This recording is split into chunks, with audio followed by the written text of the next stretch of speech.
So welcome back. My name is Steve Lois, and welcome to video number 2 in a series of 21 videos that we'll be delivering over the next 20 more weeks. Last week we looked at some of the changes that are going on in recruiting as we speak. The reality of it is, with social media, candidates know more about recruiters and organizations than they've ever known before. It's no longer about just pitching them on an opportunity. It's really about investing in decisions. And we saw last week, or in the last video, that the amount of effort, the amount of time, and the amount of dollars invested needs to go up with the difficulty or the size of each of those decisions. Something that we don't normally think about in recruiting.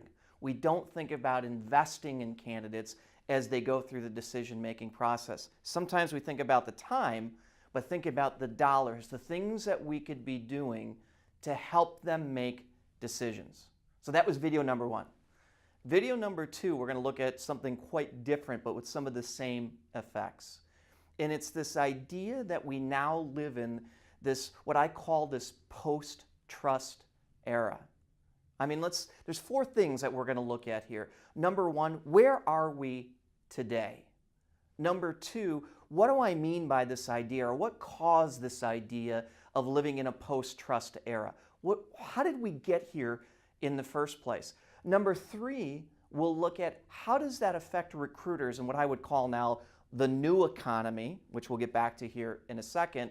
And ultimately, number 4, if the economy is shifting, if candidates are shifting, consider the possibility that the way in which we recruit also needs to shift. So let's go back here for a second. Go back to 2008 in your mind for a second.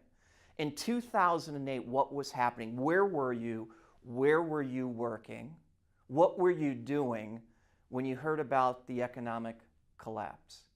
I mean, let me fill in the gap here for you. Let's think about what was going on.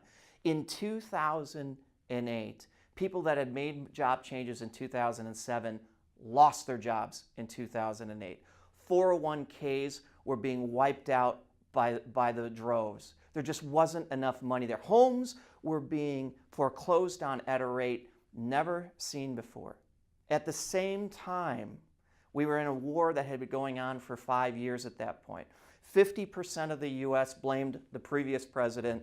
50% of the U.S. blamed the existing president at that point. But everybody was pissed off about the billions that we were spending at the time.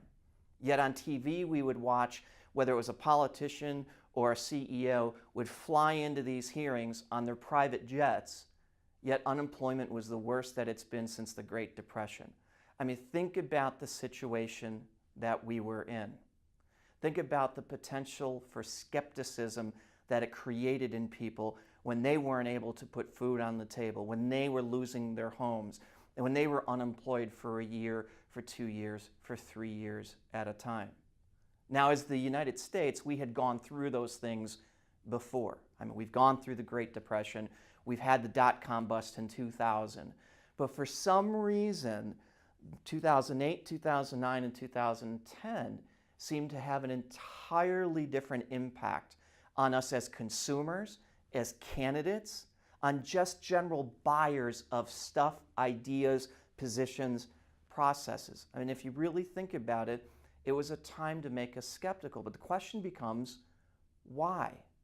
I mean, think about where social media was prior to 2008 and after 2008. Did you realize that there was 1,000% increase in 2008 of cable news stations? So think about the way we were being bombarded by all this information coming at us. The congressional hearings that were going on, the stock market hitting its lowest ever. I mean, if you had a cell phone, which who doesn't these days, you kept getting news pop after news pop popping up on your phone, giving you all this bad news. We were absolutely inundated with all the bad stuff that was going around us at the time. So what does that ultimately do to us? It goes from a healthy skepticism to ultimately a very unhealthy but real skepticism. So in essence, the 2008 and 9 timeframe was an absolute turning point. It created a shift in the way in which consumers and candidates viewed recruiters, viewed organizations. No longer did the one-liners of, hey, let's get this candidate closed, no longer does that work today. There's this skepticism about what's in it for us as recruiters that ultimately these candidates don't really want to deal with. They look at you as you're in it for yourself as a recruiter. Are you really in it for their best interests? Because they're still looking at what happened in 2008, 2009, and potentially 2010. So the way in which we interact with candidates, the interpersonal communication skills. Look, I don't care if you work for Facebook with their brand and you're recruiting engineers, or you work for Joe's Machine Shop and you're looking for CNC people. That skepticism is there. The way in which you engage, the interpersonal communication skills, the shift that they've gone through as a recruiter, you need to go through the exact same shift. So these days, candidates look at the recruiter and the company very differently. They're skeptical now of everything that you say. They know more about you, as we said in video number 1, than you probably know about them. As soon as you open your mouth, they're looking for contradictions in what you say before they start to build trust in you and what it is that you're potentially trying to do with them as a candidate. So again, consider the possibility that the reason less candidates are responding on LinkedIn or on ads is because of this potential skepticism that they have of organizations and of recruiters. And until they have greater trust in you and your organization, they may not respond. So what does ultimately all of this mean? The skepticism that was created because of what happened in 2008 and 2009, the shift that has occurred in the mindset and the mentality of us as consumers, as us as candidates. This focus now on, we don't trust you until you build trust. The question becomes, what does that mean for recruiters? Consider that you need to make this shift as well. You need to understand the investment that you need to make in candidates. You need to understand that you're coming in from a position of distrust, no longer the trust that was there early on before 2008. The shift is absolutely real.